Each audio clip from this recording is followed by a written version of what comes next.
કચ્ચા પાટી બોર્ડમાં સારા માર્ક્સ લાવવા છે અને કન્ફ્યુઝન થઈ રહ્યું છે.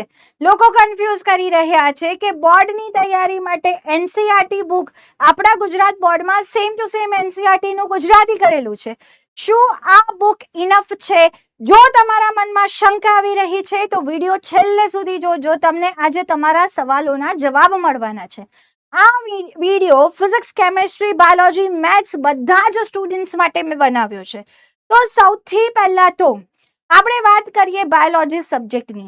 તો બાયોલોજી સબ્જેક્ટમાં એનસીઆરટી મૈયા છે આપણી ભાઈ, બધું જ આપેલું છે. તો લાઈન બાય લાઈન તમે એનસીઆરટી સરળતાથી લર્ન કરી શકો છો, રાઈટ. પરંતુ એનસીઆરટીમાં ઘણી બધી જગ્યાએ ક્વેશ્ચન આપ્યા છે કે શું થર્મોડાયનેમિક્સનો પહેલો નિયમ લાગુ પડે છે, શું બીજો લાગુ પડે છે. એ ક્વેશ્ચન માર્ક્સના આન્સર આવડવા જોઈએ. એટલો ડેપ્થમાં કન્સેપ્ટ કરવાનો છે કે એનસીઆરટીમાં જે સવાલો પૂછ્યા છે એના જવાબ આવડી શકે. સાથે સાથે ક્વેશ્ચન પ્રેક્ટિસ માટે એનસીઆરટી ઇનફ નથી. એમસીક્યુ પ્રેક્ટિસ બોર્ડમાં પૂછાય છે, ક્યાંથી કરશો એની માટે તમારે રેફરન્સ બુકમાં જવું જ પડશે. બેચ લીધી હોય તો બેચની ડીપીપી કરવી જ પડશે. ફિઝિક્સ સબ્જેક્ટની વાત કરીએ તો થિયરી ગુડ આપી છે, પણ અગેન ક્વેશ્ચન્સ માટે તમારે સારી રેફરન્સ બુકમાં જવું પડશે. હવે તમને થાય કે મેમ શેમાંથી કરીએ, ભારે ભારે બુક્સના નામ બધા આપશે તમને, હે ને? પણ ધ્યાન રાખજો, બોર્ડ માટે તૈયારી કરી રહ્યા છો, જેઈ માટે નહીં. તો તમારે બોર્ડની તૈયારી માટેની જે બુક્સ, લોકલ બુક્સ અવેલેબલ હોય એને પ્રિફર કરવાની. કેમેસ્ટ્રીમાં 3 પાર્ટ છે: organic chemistry, inorganic chemistry, physical chemistry.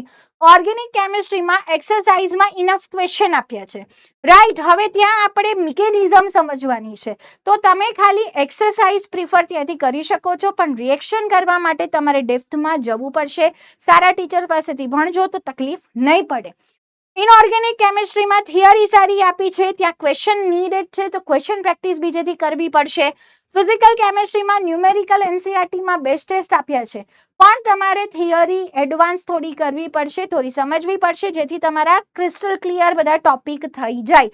તો ત્યાં પણ કેવું છે, બધી જગ્યાએ એનસીઆરટી ઇનફ છે, પણ ટોપર તમને કહેશે એનસીઆરટી માંથી જ પેપર આવે છે, એનસીઆરટી જ લર્ન કરવાની. પણ એનસીઆરટી લર્ન કેવી રીતે કરવાની એ તો જણાવે. હે, એમનામ ટોપર નહીં બન્યો હોય એનસીઆરટી ગોખીને. એનસીઆરટી ને સમજવા માટે આજુબાજુની થોડી વસ્તુઓ પણ કરવી પડશે. તો જો કોઈ ટોપર તમને આવું કહે છે કે ખાલી એનસીઆરટી કર, એમાંથી ક્વેશ્ચન આવે છે, એ ખોટો નથી. પણ એનસીઆરટી કેવી રીતે તૈયાર કરી હતી એને પૂછવું. ખાલી એનસીઆરટી ગોખીને રિઝલ્ટ નહીં આવે. તમારે ક્વેશ્ચન પ્રેક્ટિસ કરવી જ પડશે. જ્યાં ઓછી થિયરી આપી છે ત્યાં થિયરી પણ વધારે ડેપ્થમાં કરવી પડશે, જો સારો સ્કોર કરવો હોય તો.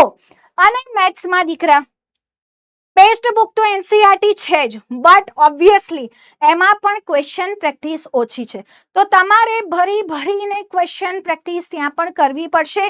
જેટલા સારા ક્વેશ્ચન્સ જોયેલા હશે એક્ઝામમાં એટલો જ ફાયદો થશે. હવે તમને થશે કે મેમ બરાબર છે, ચલો એનસીઆરટી સાથે સપોર્ટમાં મટીરિયલ જોઈશે, પણ સપોર્ટમાં મટીરિયલ કેવું વાઇઝલી ચૂઝ કરવાનું છે. લોકલ બ્રાન્ડમાંથી જે ગુજરાત બોર્ડમાં કામ કરી રહ્યા છે વર્ષોથી, જે બુકની અંદર બોર્ડ રિલેટેડ મટીરિયલ છે, નીટ જેઈનું નહીં, કારણ કે એમાં ઘણા બધા ટોપિક એવા આઉટ ઓફ સિલેબસ છે જે બોર્ડમાં નથી પૂછાતા. આ વિડીયો બોર્ડની તૈયારી માટે છે.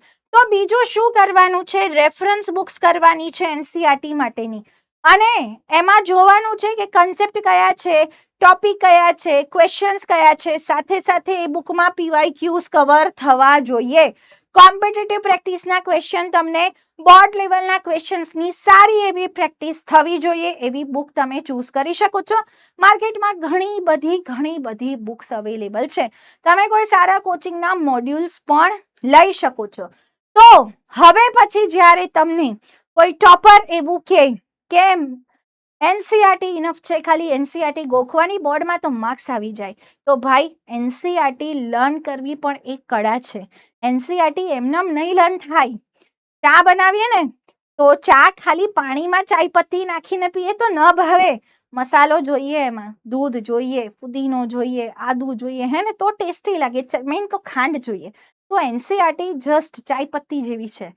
તમારે એમાંથી ચા બનાવી હોય તો આજુબાજુની વસ્તુ અંદર એડ કરવી પડશે.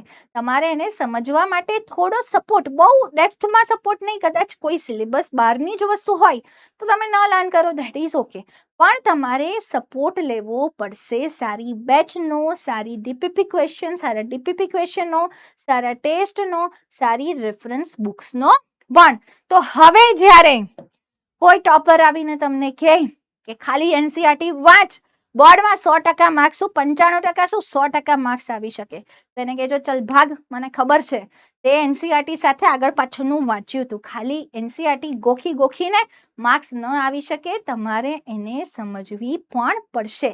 તો હમણાં જ કમેન્ટ કરો તમારો 12th સ્ટાન્ડર્ડમાં ગોલ શું છે, કેટલા પર્સન્ટેજ લાવવા છે, રાઈટ? તો તૈયારી શરૂ કરી દો, હમણાંથી જ તૈયારી શરૂ કરી દો, અને આડી અવડી કોઈની વાતોમાં ભરવાવાનું નહીં, તમારે પોતાનું મગજ દોડાવવાનું અને તમારા ટીચર્સ ગાઈડ કરે એમ ભણતા જવાનું. સારી ડાયરેક્શનમાં ભણશો તો અચૂકથી રિઝલ્ટ આવશે અને સારું જ રિઝલ્ટ આવશે. સાચી વાત ને?